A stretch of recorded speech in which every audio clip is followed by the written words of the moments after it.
Your limiting beliefs are not telling you the whole truth. Your brain loves to trick you into thinking that this is the whole truth, this is the absolute truth about who I am and who I can be. And it will trick you into thinking in the past, like, man, I was failing here, I was rejected there, so then it means that it's true. Then it means that I'm not good enough. Then it means that I'm not smart enough. But your brain are not telling you the whole truth. Because your brain wants to protect you and prevent you from going out in rejection again and going out in embarrassment again. It's a protection mechanism. Your limiting beliefs are just a protection armor. It's not defining you at the core.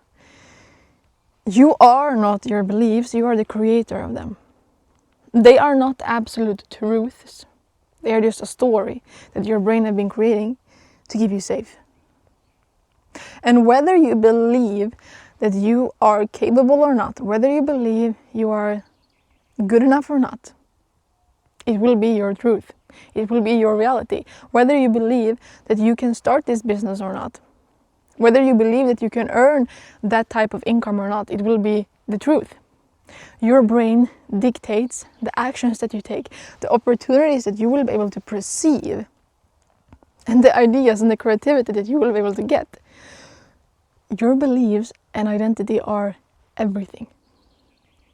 And in this video, I'm going to explain why we have been creating these limiting beliefs. Like, why do they even exist? Why do we think that is the absolute truth about who we are?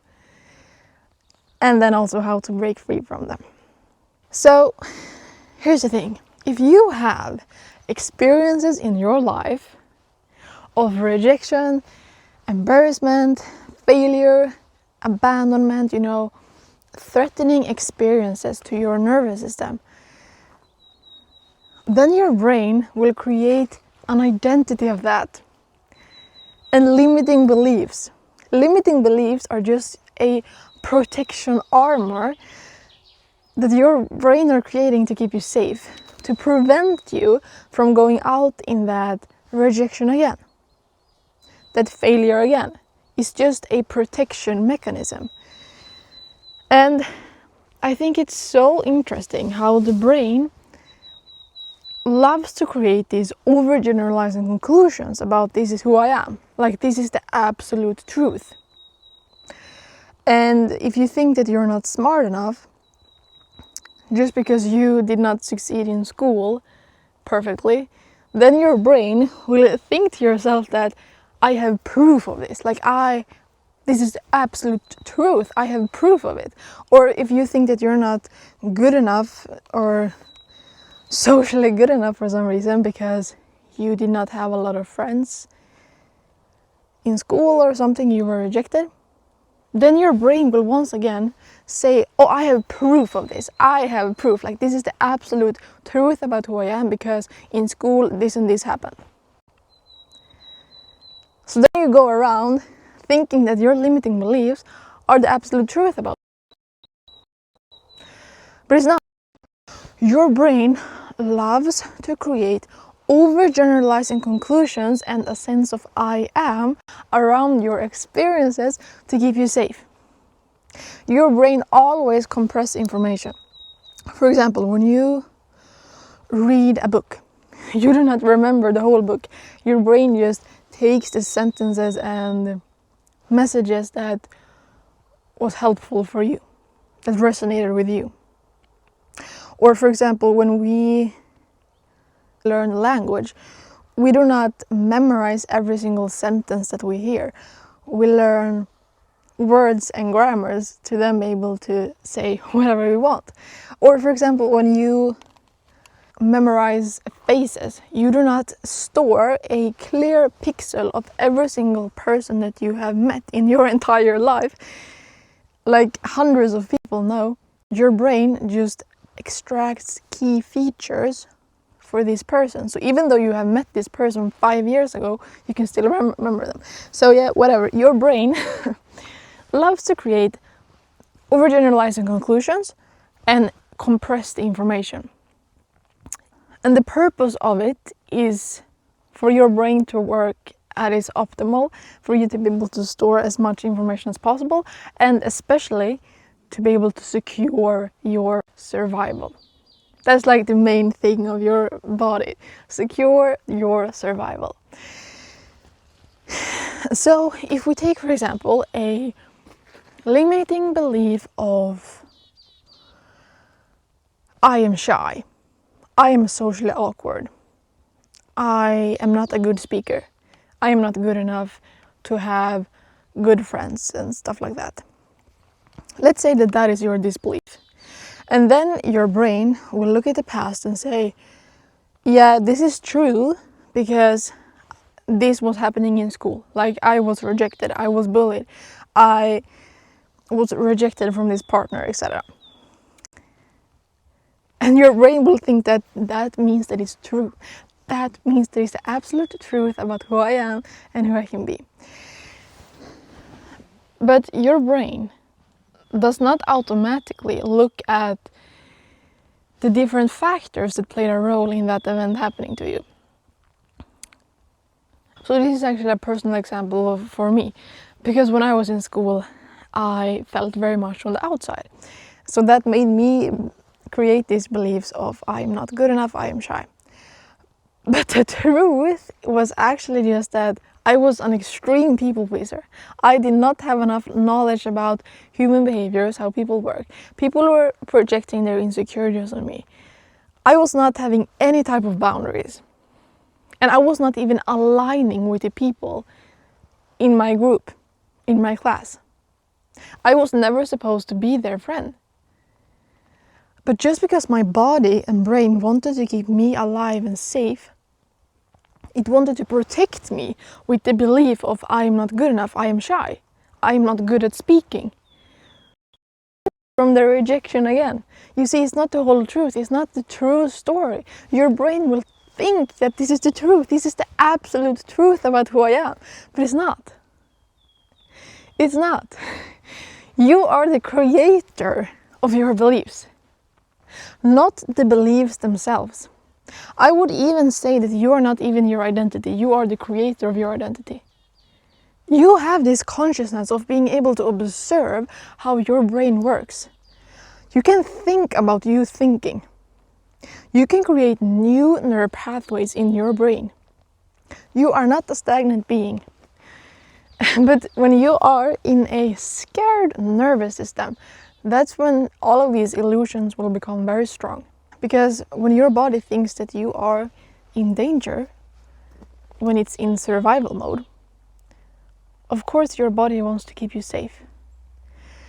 And that's when it will hug all of your limiting beliefs and trick you into thinking that this is the absolute truth.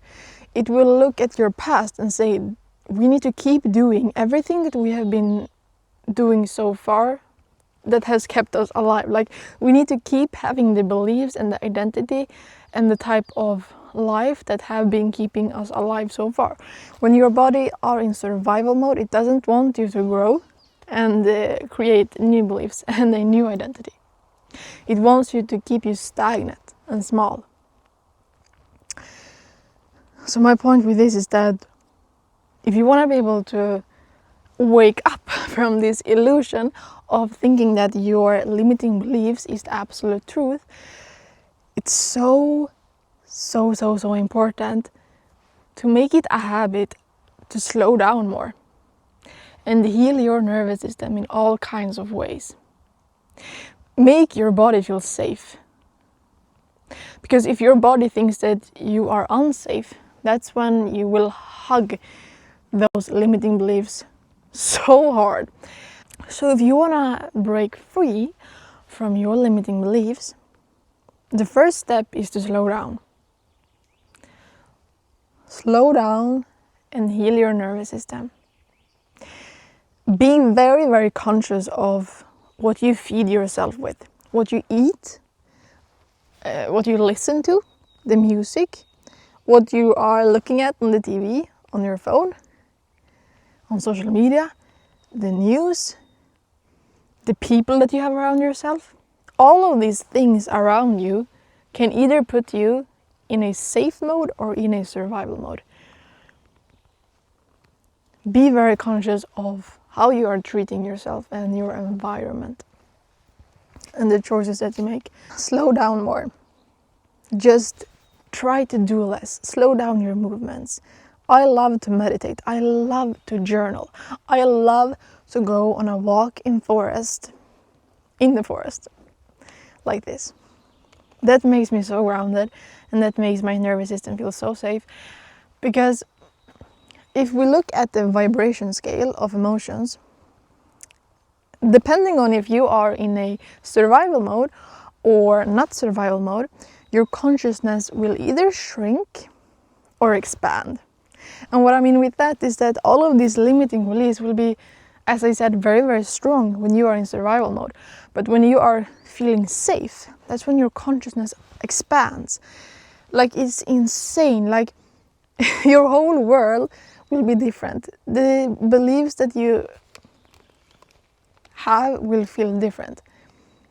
You will feel so much more self-belief and so much more confidence when you are at the higher part of the scale, when your nervous system are safe. And some other tips that I have for you to wake up from this illusion is to do shadow work. Shadow work is so powerful.